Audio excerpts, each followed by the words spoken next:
Management market. My name is David Politis. I'm the founder and CEO here at BetterCloud. And with us, you have Carl Lehman, who's a principal analyst at 451 Research.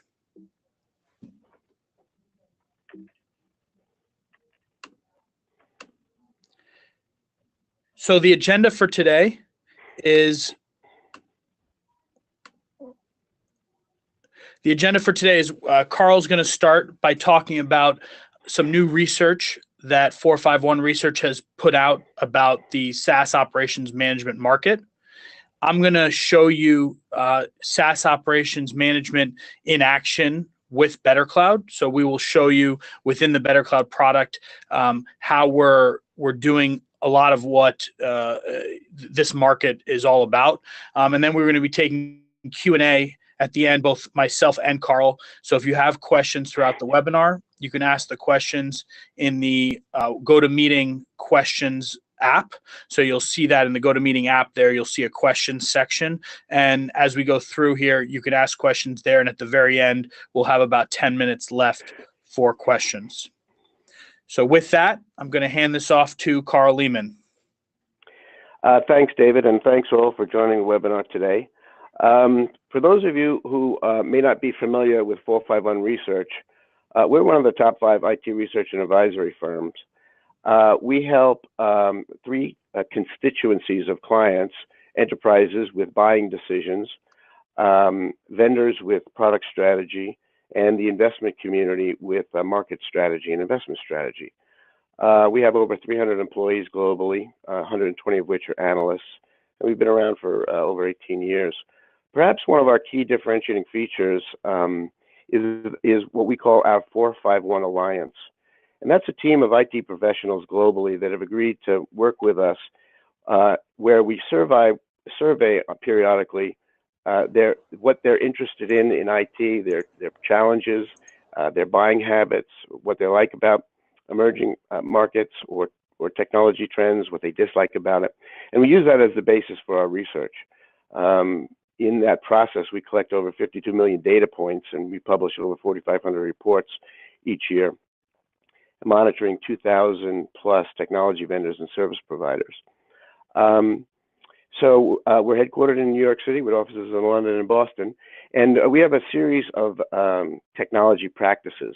I'm part of the App Dev, DevOps, and IT Ops team, and I focus on enterprise architecture, integration, and process automation. So BetterCloud has asked me to come here today to talk a little bit about some of the emerging issues with the SaaS market. And if you could pass control to me so I can move this thing, that would be great. All right. All right, so if you could advance the slide, and we'll do it that way. All right, great. So the agenda for today is the new SaaS operations market. So what I want to do first is share with you some of the cloud migration trends that we're seeing in the market. As I mentioned, we do a great deal of field study work via our 451 Alliance, polling them for a variety of issues that they're facing and plans that they're putting in place. I want to share with you the results of several studies that we've done on where the SaaS market is going and where other valuable data points related to the SaaS market is underway. I also want to talk a little bit more about the administration needs of multiple SaaS applications. SaaS is proliferating, as we're about to see in some detail, and it represents some new challenges that I want to share. And then discuss some of the potential approaches to manage SaaS applications. You know, as we know, in the IT community at large, there's always more than one way to skin a cat, and some of them are efficient and some of them are not. Then I want to talk about something that's emerging as a new set of efficiencies, what I call the SaaS Operations Management market, and what that is and why it's important. And then go into some conclusions and recommendations. So with that, let's talk about some of the data that we capture. One of our surveys is called the Voice of the Enterprise, and where we poll enterprise organizations in terms of what their plans are for IT investments and technology deployments in the coming years. In one of our surveys, we asked them, thinking of all the applications your organization runs, what percentage are currently running in the following environments? So it's not surprising that, and we also asked, where do you expect this to be in 2 years? So it's not surprising that the shift away from on-premises non-cloud architecture is happening rather quickly in the next 2 years, down by 29%. The shift to off-premises non-cloud resources is declining as well by 20% year over year, or over those 2 years. On-premise private cloud, meaning companies are retooling their data centers with cloud architecture as opposed to some of the legacy operating environments provided by some of their incumbent vendors, is on the rise a bit.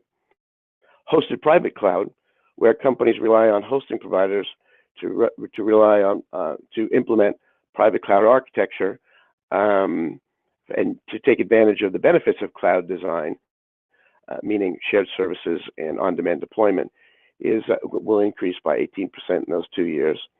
But most notably, and pretty obvious, infrastructure as service is likely to increase 16% over the coming 2 years, 62% over the coming 2 years, and software as a service migrating from 15% in current year to 21.2% in 2 years is an increase of 41%. So it's rather obvious that the evolution of cloud deployments is going to accelerate. As if that wasn't enough data, we also asked, which of the following best describes your organization's primary approach to cloud-based application deployment? It's no surprise, and it's kind of common sense, that for most new applications, companies are taking a cloud-first deployment. They're preferring to modernize their application development environments, enable cloud-native designs, and pursue cloud-first development initiatives. 26% noted that they want to refactor and shift. They want to modernize their existing applications by either moving them to a SaaS or another hosted application model. Some will lift and shift, a little bit more of a challenge to enterprises, nevertheless desirable when trying to take full advantage of cloud architecture and infrastructure as a service. In the case of IT spending, we asked in another study, Voice of the Enterprise, in which area do you expect to see the largest increase in IT spending in 2018 compared to 2017? No surprise, SaaS and hosted applications dominate the list, and followed by hosted infrastructure and on-premise private cloud. But the vast majority of application interest is on SaaS architecture, SaaS services, SaaS offerings from multiple SaaS vendors. We also asked, what are your most important goals for your organization's IT environment over the next 12 months? And the one that, the two that go to the top, no surprise, is respond faster to business needs. So the IT organization wants to react quicker, more agile, and accommodate businesses as best they can in a shorter time frame as they can to increase time of value, and also reduce costs. So when you start looking again at the funding that companies are going to be deploying, where do IT budgets increase and where are they going to decrease?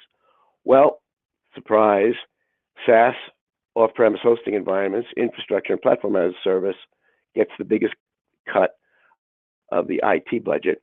And many companies are seeking beyond, as they deploy these, to control costs a little bit better, meaning they need to be more efficient and they want to control labor costs a bit, and or control costs via minimizing data center facilities. So what I tried to do here is kind of paint the picture of the emerging trends. You probably already knew that, but I wanted to give you some very factual data points conducted across multiple surveys that we've done in recent months to kind of back that up.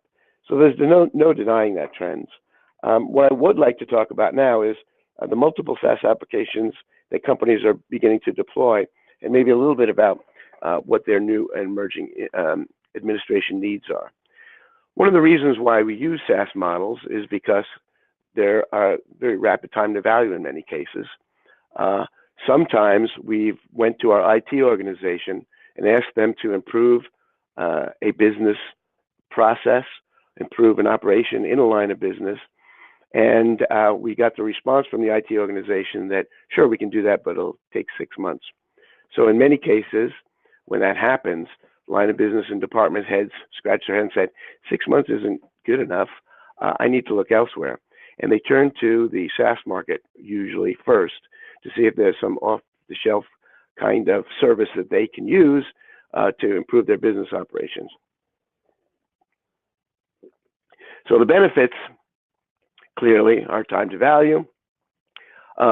Cost, when I say cost, typically it's cost that becomes a little bit more predictable on subscription services, and maybe ties to the argument of CapEx versus OpEx for the financial organization.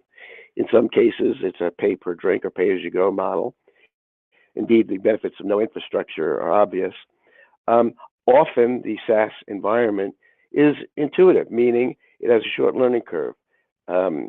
Users can become proficient in relatively short order. And it's often, and many times it's adaptable. Many of SaaS vendors have engineered a cloud-native architecture that is highly configurable, meaning you can compose different use cases within their environments to accommodate different needs.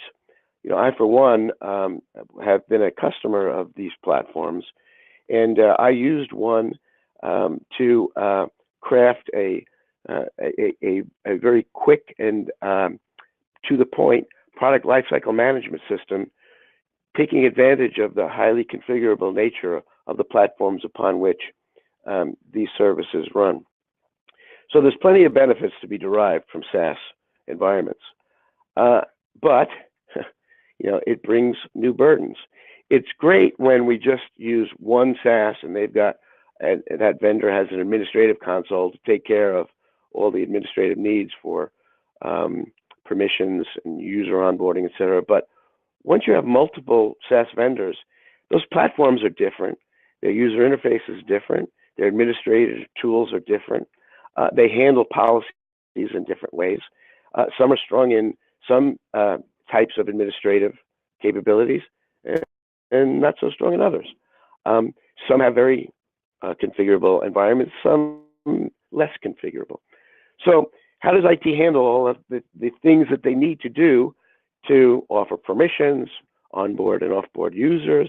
How do they manage data risk now that you're exposing data to multiple off-premises platforms? How can that be governed and controlled in better ways? Simple things or other things like group memberships need to be addressed, shared resources. Even licenses can be a challenge and needs to be addressed in different ways. Delegate access privileges, passwords. I mean, the list kind of goes on and on. Those of us familiar with IT administrative burdens are fairly familiar with these kind of challenges. So when you think about SaaS and you think more specifically about multiple SaaS, well, what is a SaaS? Well, it's an application that runs in a cloud, obviously. But how do you manage it? Do I manage it as applications like I traditionally do? Do I manage it as a cloud? Or do I manage it through more traditional means, IT services management, the in-place tools that I have to manage all my IT resources? So let's talk about these in a little bit more detail because they vary in some ways. In the case of applications management, most applications management initiatives and enterprises revolve around and focus around application lifecycle management.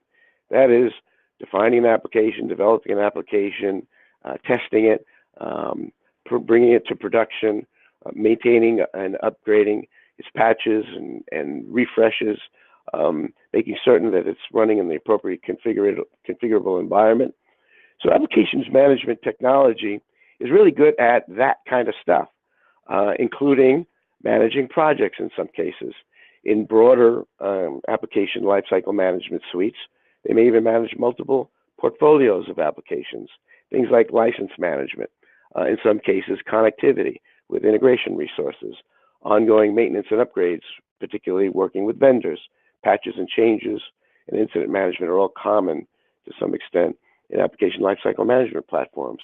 All well and good for our on-premise legacy stuff, but maybe not so good for cloud service management.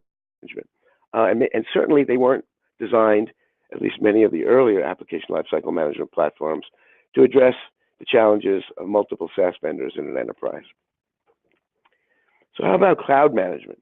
Well, cloud management platforms have been around for the past 6, 7, 8 years, primarily designed to enable the management of multiple infrastructure as a service, or multiple services of a single infrastructure as a service provider. They're really good at infrastructure provisioning, budgeting, maybe some of the analysis tied to how much you're spending, so economic analysis. They can control services to some extent of a cloud vendor, enable configuration and capacity management, broker technology when you want to subscribe to new services on demand potentially. And they enable their own kind of monitoring and systems management. But again, it's more targeted towards infrastructure as a service. There are other cloud services like integration platform as a service, IPaaS, that typically fall out of the purview of cloud management. Most SaaS applications fall out of the purview of many cloud management platforms. But cloud management does address platform as a service and potentially some other co-location and managed services. So they're good at workflow, workload migration, infrastructure provisioning, self-service provisioning, performance monitoring, etc. But maybe they're not so good at cross-service management. Some cloud management platforms can address multiple infrastructure and platform as a service vendors, some not so much. Many enterprises rely on their hyperscale cloud vendor for cloud management, which is good if you only subscribe to the services of that hyperscale cloud vendor, but not so good if you have other clouds that need to be administered and controlled. And indeed, again, they were not designed specifically with SaaS administration in mind, rather more of infrastructure administration in mind. And then finally, IT services management. We've got a lot of tools in our quiver, arrows in our quiver rather, focused on various types of IT management, resource management controls from the likes of IBM, BMC, CA Technologies, HP, etc. And they're really good at things like help desk and incident management, change management, configuration management, and can be applied broadly to a lot of different ecosystems and environments. The challenge, though, is you have to configure them to make them work in those environments, which takes a little bit of engineering and learning curve to do so. And when you apply it to the SaaS automation, it's perhaps, again, not necessarily designed to enable SaaS automation. Can they do it? Probably. Will it take time to figure it out? Sure. Can you afford the time and effort to do that? Maybe. So these kind of approaches to managing an application in the cloud, multiple SaaS, are kind of doable, but they really weren't intended or specifically designed to manage multiple SaaS in an enterprise. So what I believe is, there's an emerging market coming, and I'm calling it, for lack of a better term, the SaaS Operations Management market. And what it offers is it addresses the needs that those other approaches to SaaS administration, failed to do. Cloud management platforms were designed for multi-clouds. Application management platforms were designed for application lifecycle management and project management. ITSM was designed for broad-based IT administration tasks. Even the cloud-based office applications that we use have their own administrative environments, and they were designed for that, but not necessarily designed for other SaaS offerings. So something needs to be addressed, I believe. This is the market that needs to be addressed, and the SaaS operations market is what's coming to help do that. And so what specifically does it? Well, what is SaaS operations management? Well, I believe truly it's a subset of cloud management. It addresses the things that typical cloud management platforms have overlooked, specifically as it pertains to multiple SaaS applications. It addresses all the IT challenges and administrative challenges I described earlier. And it does so by exposing the administrative consoles of multiple SaaS offerings into a uniform services platform. I hesitate to use the term, a single plate of glass, because that's often kind of overused and underperformed. But a uniform services platform makes a lot of sense because it can be adaptive to multiple environments when it's properly architected.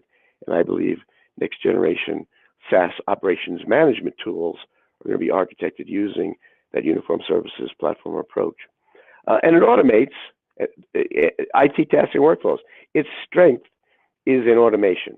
For a lot of different things, the administrative tasks on a day-to-day basis, automation is a big part of the digital transformation wave that's rolling over enterprise and IT organizations right now.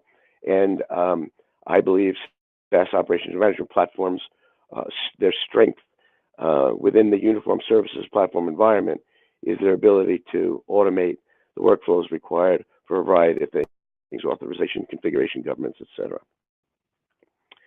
So what do you get from this? Well, properly done, productivity improvements. Remember back to an earlier slide where I talked about the need for enterprises to be more efficient and in response to the needs of business. Automation of anything helps do that. And in particular, SaaS operations management does that for multiple SaaS environments within an enterprise. So it reduces time to locate things like specific data objects within SaaS applications. It addresses, remediation and security incidents. It accelerates the time for administrative professionals to become proficient at the platform because they're not kind of reconfiguring something like an ITSM platform or an application lifecycle management platform for SaaS.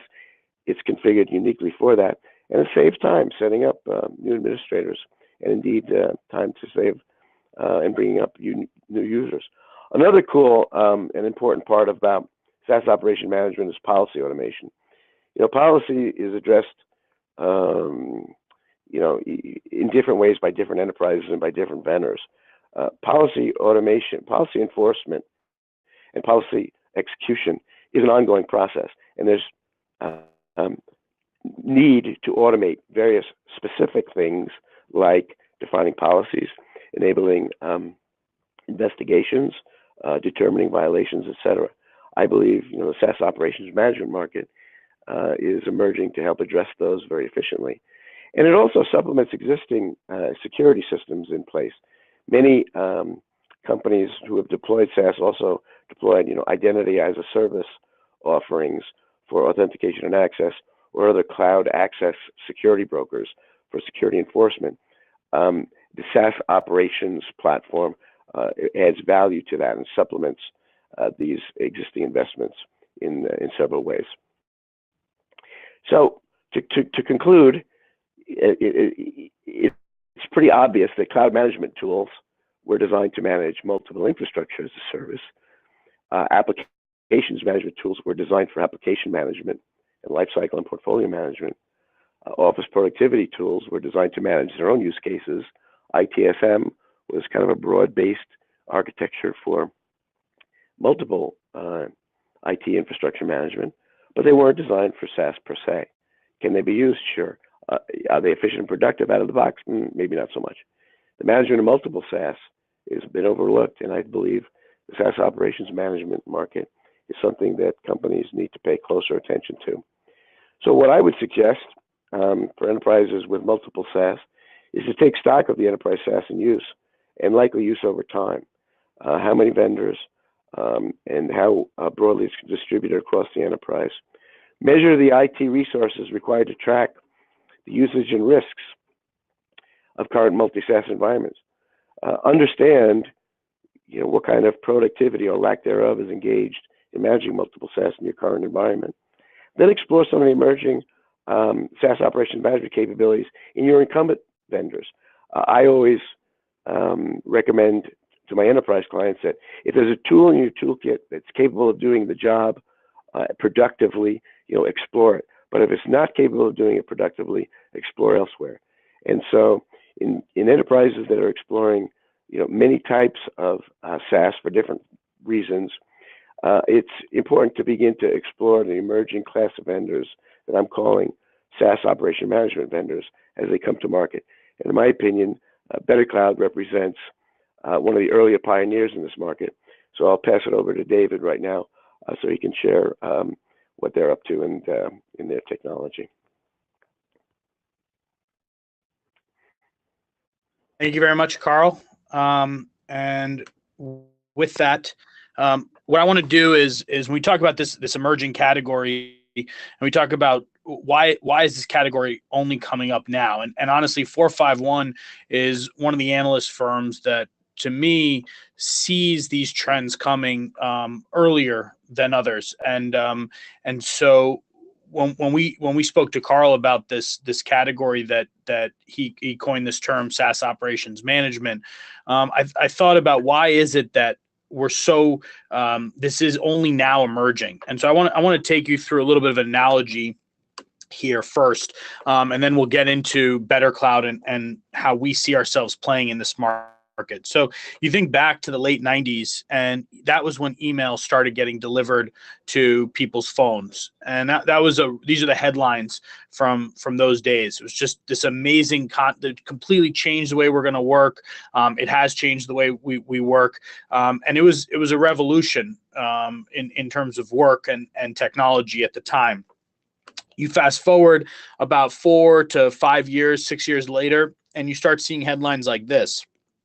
Security breach, someone lost their phone and all their corporate data, all their corporate email was there. Someone left an organization and had all the email still when they left. Whatever the case may be, you start seeing these problems arise, and it started getting pretty bad. And right around this time, you saw the rise of the mobile device management solutions, the MDM solutions. It was really 2006, 2007 was when those companies, Mobile Iron, AirWatch, that's when they were founded. And you start seeing that it got to about mainstream by 2011, 2012.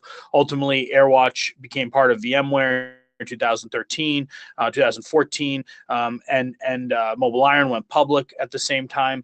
And you look at that evolution, you look at that timeline, and it feels like we're going through the same thing now.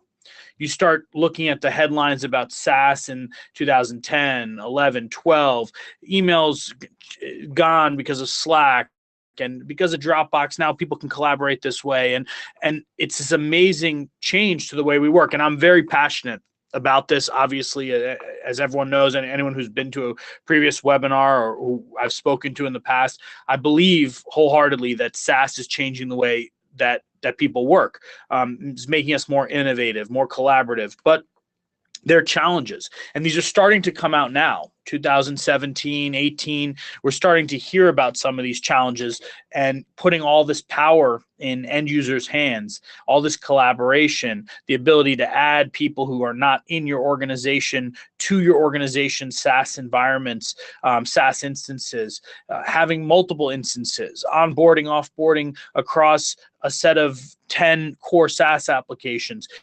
It's bringing a whole set of security challenges. And we believe that we are the leading solution to solve those problems.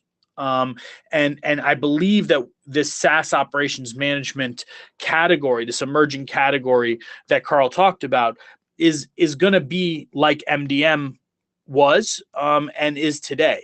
At this point, you would not start sending corporate data to people's devices without some type of MDM solution in place, whether it be one of those, a native solution to something like Google, Meraki, whatever it may be. You're going to have some sort of MDM solution. You would never think in this day and age to give people access to all this corporate data without control over that data on their device.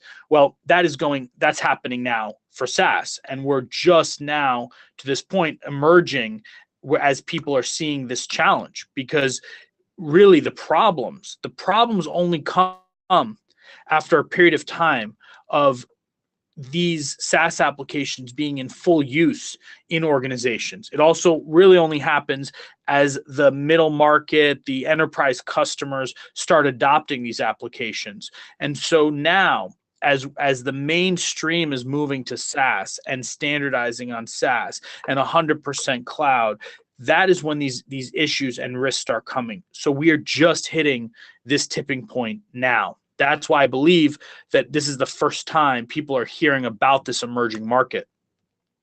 Now, for us, we focus on transforming SaaS management security through these main areas. Number one is uncovering blind spots. There's so much sprawl with your data all over the place in all these different applications. You can have a file in Google Drive, then upload that file to Salesforce and Slack, and you can share that file in Google Drive, and then you can email it. And then the sprawl of data is really hard to get visibility on.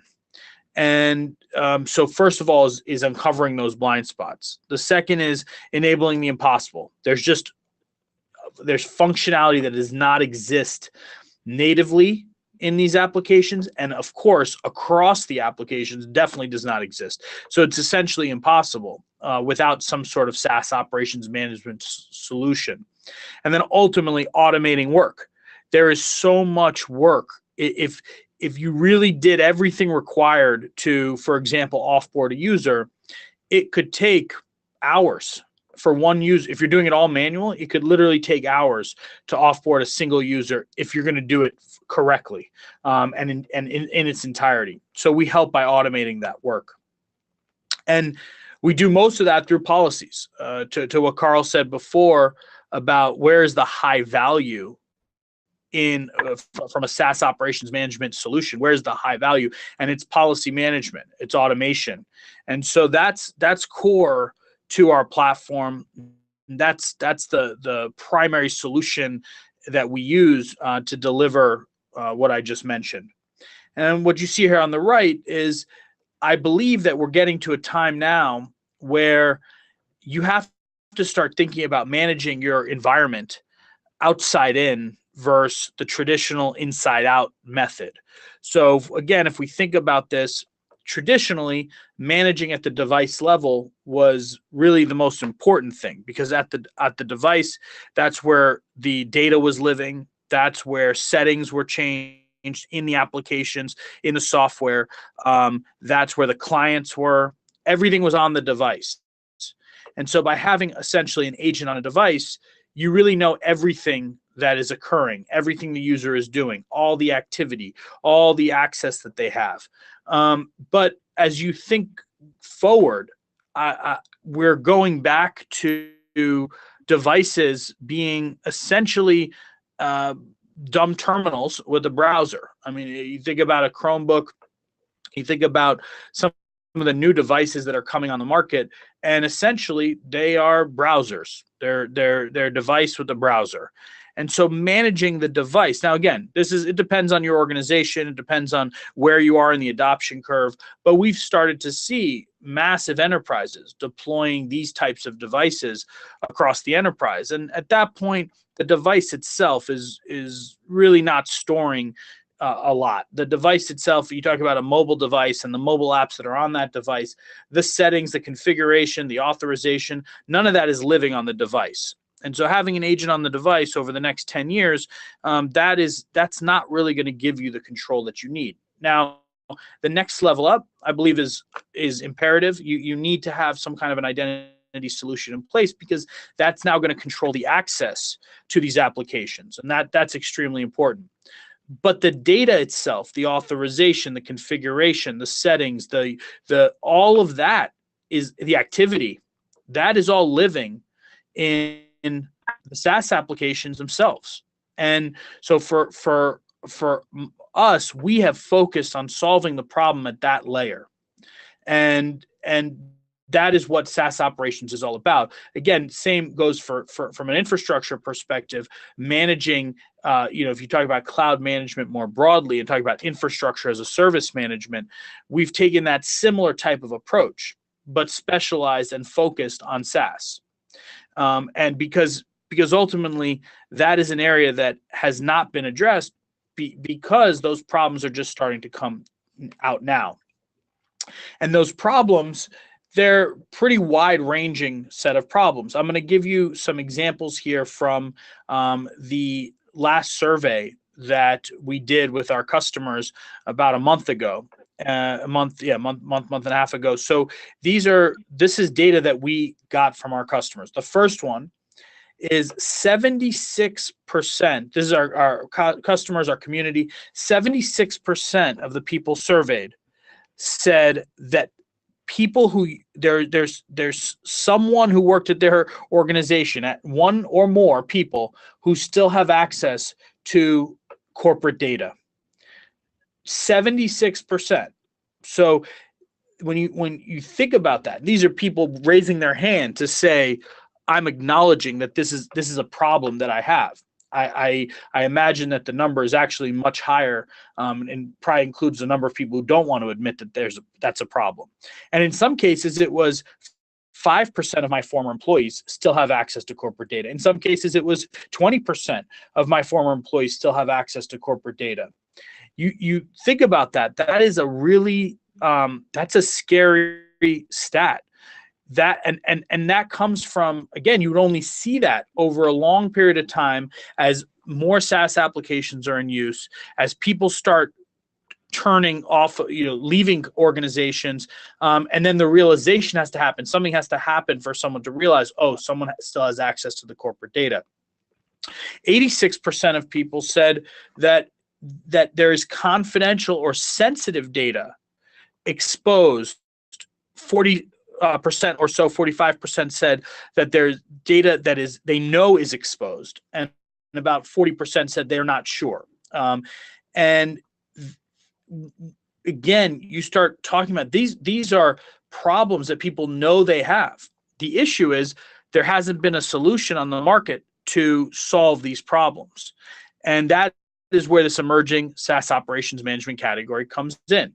This is mission critical. This is as important, in my opinion, personally, more important than managing infrastructure as a service. This is more important than cloud management, because we're talking about the number of users touching this data, the number of users with access to these SaaS applications trumps the number of users touching your infrastructure as a service environments by a lot. We're talking about applications like Office 365, Dropbox, Box, Slack, Google, Zendesk. These are in use by nearly 100% of people in an organization. So the problems and the scale of the problems and the kind of data that is potentially being exposed is scary. And then ultimately, this one to me is I think the most rated, under discussed item, which is the number of super admins in these SaaS applications, because of the lack of granularity of roles in the native SaaS applications. We saw that when we asked people, how many super admins do you believe you have in your SaaS applications, the answer we got from everyone, almost regardless of size, was 1 to 3. It was somewhere between 1 and 3 super admins.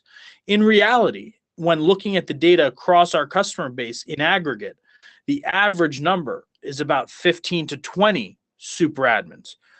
And a lot of the problems that you see actually stem from that in some way, shape, or form. Too many people with too much access, with too many controls that they may or may not know how to use, that can cause massive problems. So here's some samples, some examples of policies that we support in our platform, and that I would say any SaaS operations management solution will need to support these types of policies, because these are the biggest challenges. Onboarding and offboarding of users. We just talked about this. It's not provisioning and deprovisioning. We're not talking about giving access to an application. That's going to be done in your in an identity vendor. We're talking about all the steps that are required past that. We talk about offboarding an employee, and you want to make sure that the files that they own are assigned to their manager or to the person taking their job. You want to make sure that the groups they're a part of that they created maybe get archived or get sent to someone. You want to make sure that all the calendar invites that they have, all the conference rooms that they're holding, all of that going forward gets deleted so the conference rooms aren't being held incorrectly. You want to make sure that you change their license type. You want to make sure you put an out-of-office responder.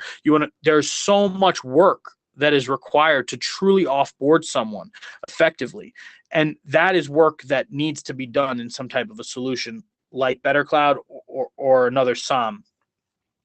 Email forwarding at a settings level. People taking their email and forwarding it outside of the organization at a settings level. So every email that comes in gets sent out to a personal email address. Publicly shared files, files that it was meant to collaborate with someone, publish something so that a big group of people could go look at that. It may even be a mistake just because the settings are kind of hard to control, and a user may have just by mistake done something, could have been done maliciously. Access roles, role-based privileges, we talked about this. We can keep going. Groups, channels with external members. You bring some contractors in. You put them in your Slack environment as guests, and then you just leave them there indefinitely. There are so many types of policies that are required that are very specific to SaaS. Again, the paradigm has changed a lot. The paradigm with, first of all, legacy environments, generally speaking, you chose the vendor. You were a Microsoft shop, an IBM shop, and that was everything was that IBM shop. You had Lotus Notes, and you had your Domino server, and you had all your apps built there. Microsoft, you had Active Directory, SharePoint, Exchange, so on and so forth. Now we live in a world where it's this heterogeneous environment where people are going to buy products that are the best in class. They're going to buy the products that their users want to use. They're going to buy the products that fit their organization's use case the best. And so it creates this heterogeneous environment that is a completely different paradigm. The data is not on the device anymore. Now it's in the SaaS application in their platform's databases. That's a completely different paradigm. Now the controls are in the user's hands, and they don't need to ask the admin to do every single thing for them. That's a new paradigm. You can bring external people into your environment. That's a new paradigm. So all these new paradigms require a new set of policies. So I'm going to take you through very quickly here. And by the way, we will take questions. So if you have questions, please go ahead and ask them in the webinar app, and we'll take those at the end. But now what I want to take you through is a couple of stories about customers using BetterCloud and the how and challenges that they had and how our policy solved that. So, for example, we had an organization, one of the fastest growing lifestyle brands, if you will, who outsourced their IT work early on. When they were 2 people, 5 people, they outsourced their IT work to a group, and that group made everyone in this outsourced IT group, they made everyone a super admin. So all their help desk people were super admins on this client's domain in their environment. And the reason for that was because they didn't know where the tickets were going to get fed to, and they needed those help desk people to have the ability to do anything that they needed. So in short, they were asked to do some onboarding, offboarding, and by mistake, bulk deleted a set of about approximately 20 people. This is as the company got bigger. And that group of 20 people thought they got fired. They believed that they had lost access to everything. They thought they got fired. And that was because the help desk person just wasn't really sure exactly what they were doing and pressed a couple of wrong buttons, and that happened. Now that story, we see that so often because usually what happens is someone says, hey, I got this ticket to do XYZ in Box. How do I do that? Do I have the right permissions? And some other super admin says, well, I'll just give you super admin rights. We'll take it away afterwards. And they don't take it away. And then the next person asks the second help desk person, what should I do? And they say, okay, here's super admin rights. Just tell me afterwards and I'll downgrade you. And that just proliferates. And we've seen this again, over and over and over again. So in BetterCloud, you can build a policy that looks for, you can say, I only want 2 super admins ever, global administrators, super admins, owners, whatever the application calls it. You can say, I only want that many ever. So if I break the threshold of 2 super administrators or 2 global admins, then immediately remove that level of access, downgrade that third person who has triggered this alert, and send a message to the security team, send a message to the main super admin, send a message to whoever it may be to let them know what happened. Create a ticket in my help desk system so that I can track what happened and make sure to audit that. Whatever it may be that you want to do as the remediation, you can build that policy so that you don't have to check all these different SaaS applications on an ongoing basis. You can just build a policy that looks for that and remediates it. Another one here is publicly shared file policies. So we have a customer, it's an extremely regulated industry that they're in.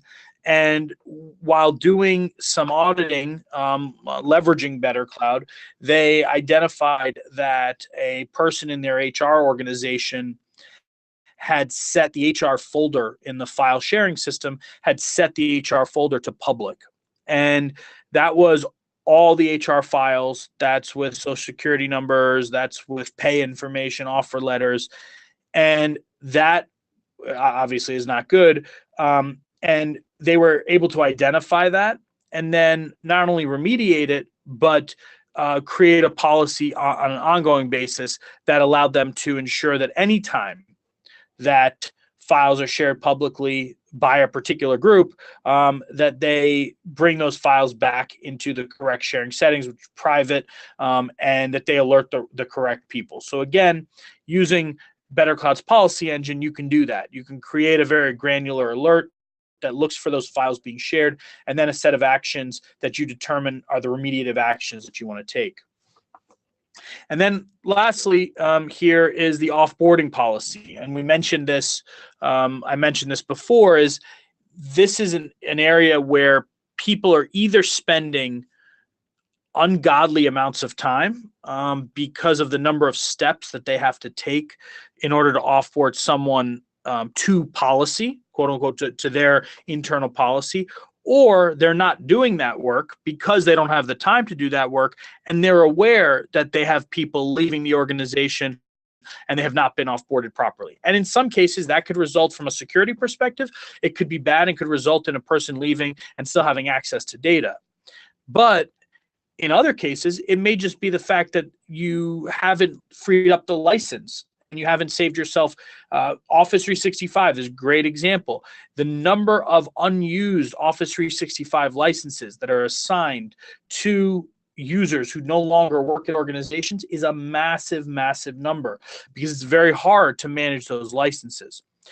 That's an example. It could be that it's just confusing to people. People are emailing this person doesn't work at the company anymore, and they're not getting it out of office, so they don't have some message autoresponder telling them that that person doesn't work there. So there's a whole host of reasons why this is important. Could be security, could just be day-to-day operations of your organizations, could be cost, and so offboarding correctly, not just turning off single sign-on access, but truly offboarding a user can be very complicated, very complex, and with our policy builder, you can offboard users at scale with a number of actions, 30, 40, as many as you want.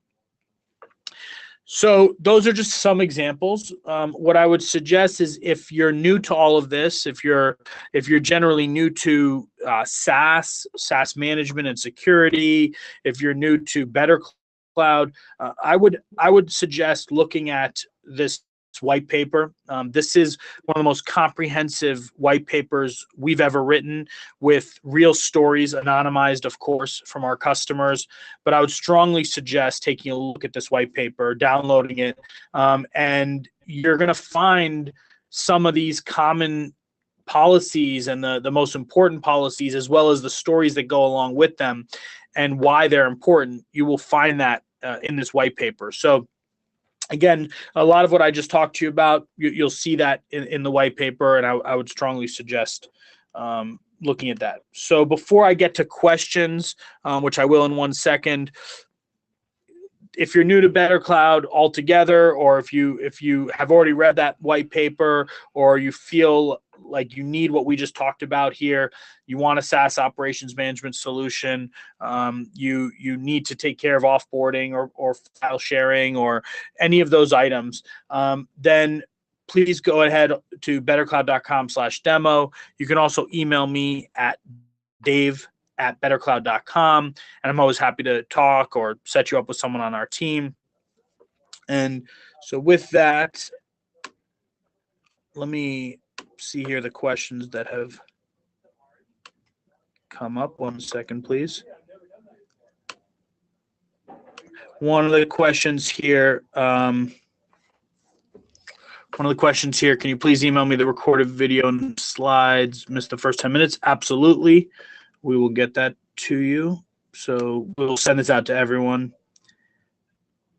Okay.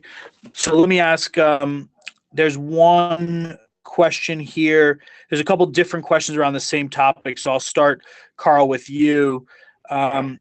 So one of the questions, what solutions do you view as the most complementary to SaaS operations management? So that ties back earlier to one of the slides that I talked about. And basically it had to do with the security and the authentication platforms. A lot of companies have implemented various tools and techniques for single sign-on, for user authentication, for security breach, and that's all well and good. It enables the control that's required, but it doesn't necessarily provide the productivity enhancements needed by enterprises struggling with all the challenges that David just shared. So, the identity as a service technology and the CASB, the cloud access security brokers, are complementary to, or some capabilities are complementary to them.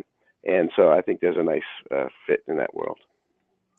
Thank you, Carl. And actually, another question just came in. How do these data control mechanisms being offered by BetterCloud differ from CASB products that are on the market today? Is BetterCloud a CASB? Very good question. To Carl's point, we're really complementary with the IDaaS vendors and the CASBs. When we go into most of our customers' environments, especially our customers that are 1,000 employees, 2,000 employees, the larger organizations, they all, for the most part, have some IDaaS vendor in place, some IDaaS solution, and they also have a CASB solution, and they have BetterCloud. So I think that when you look at a SaaS environment, having the three in place is really important. And the way that I see them getting deployed and the different use cases is you'd have a CASB solution in place. Most of the time, that's going to get deployed through some type of proxy or reverse proxy, and that's really going to be at your network level. So we talk about inside out versus outside in. There's going to be something at the device level. You probably have some type of MDM or EMM solution. Then you're going to have something at the network level, which is most likely going to be some sort of a CASB. It's essentially a cloud firewall. So some sort of a CASB with some proxy, reverse proxy in place. And that's going to tell you the usage of what's happening in your environment, which SaaS applications are being used. I see that a lot for shadow IT. It's obviously a very popular solution to just get a sense of, oh, did you know you have 4,000 Dropbox accounts being used? That you don't have a Dropbox account, but you have 4,000 people using Dropbox every day. So you see a lot of that from a CASB. And then you have obviously the identity layer of giving you access to these applications. And then when you get to our layer, it's really the operational. That's why I like how Carl coined this SaaS Operations Management, because it's really that operational level. We're selling to IT. We're selling to IT operations. That's our customer. This is a product that's used all day, every day.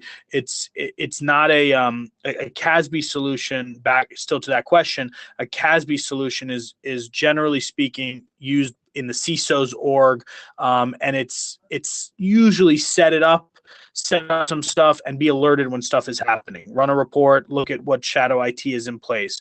For us, this is a day-to-day application that's being used by IT.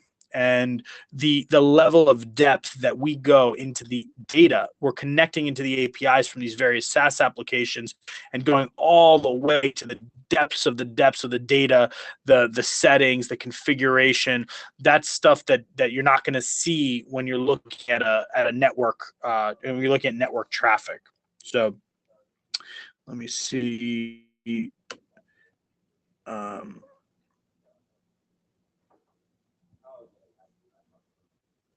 So here's a question. Hi, does the BetterCloud solution enable the use of industry standard API connections to the external SaaS applications, effectively acting as a centralized management point, trying to stay as agnostic as possible? That's essentially what we're doing. We are connecting to the API connections. The truth is, though, there are no industry standards. That's part of the challenge of what we do, is that every single SaaS application has their own APIs, sends data for files in different ways, groups in different ways. You can go connect to Skim, for example, but you're not going to get all the data points that you need, because things like email forwarding, or things like out of office or email signatures, or all those kinds of settings are not going to be in the Skim message. And so we are definitely connecting to those APIs, and we're trying to create that management point, exactly like you're saying, and being agnostic. But we're doing it through each application's APIs, which are unfortunately for us not standard. Okay, let me see.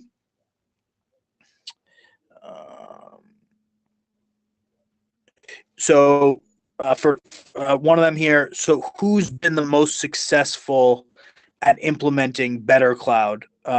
What's the basically, I guess, what's the prototypical? Why have they been successful? So what's the prototypical customer who's successful?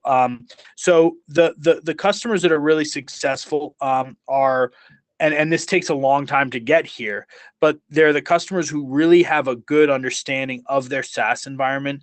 They as IT have taken ownership of the core SaaS applications. So the customers that we see that are really owning, for example, Salesforce, which is a core SaaS application, and Box and Dropbox and Slack and Office 365, but truly own the core SaaS apps, they're the ones that seem to be doing the best, because they can control the policies that are getting put in place. They have good visibility into what these different applications are in use for, and they can just make the most out of the platform. There's a lot you can do in the platform. You have to know which policies you want to set up. You have to have policies set up in your organization to make the most use out of it. And so the people who have been managing SaaS environments since the beginning and know all the shortcomings and have tried all the different solutions, they're the ones that usually are the best, because they have a good understanding of these environments, what needs to get done. Now, a lot of our customers, I'd say more than 90% of them, maybe 80% of them, actually, this is their first time managing a SaaS environment. They've been in IT for 20 years. They're experts in networking. They're experts in Office. They're in Exchange, but they're new to a SaaS environment. And with those customers, what we see is it takes a longer ramp, but we can work through with them which policies they need to set up. We can work work through with them, not maybe automating the policy day one, but instead putting a policy in place, testing it, investigating, remediating annually before going to full automation. So anyway, at a high level, that's really where we see people being really successful. Let me see if there's any other question. I know we're running out of time. So another question is, do you have baseline policies to get people going? And the answer there is yes, we do have baseline alerts, baseline like templates, essentially system alerts, and that helps to build these policies. So you can choose from one of the templates and then edit it. And we also help our customers implement policies. So when you're getting started, we help you get set up. We help you get those first set of policies up and running. We talk to you, understand your environment, so that, yep. Let me see. Okay, I think. Okay, this is great. We're right at time, so I want to be respectful of everyone's time. If you asked a question and we didn't get to it, we'll try to get back to you after the webinar. Again, we will send the recording, we will send the slides, and we really appreciate everyone's time today. And I want to say thank you to Carl Lehman for joining today, and really appreciate your insights in this market and just more broadly in the cloud market. So thank you, Carl, and thank you everyone for joining. My pleasure.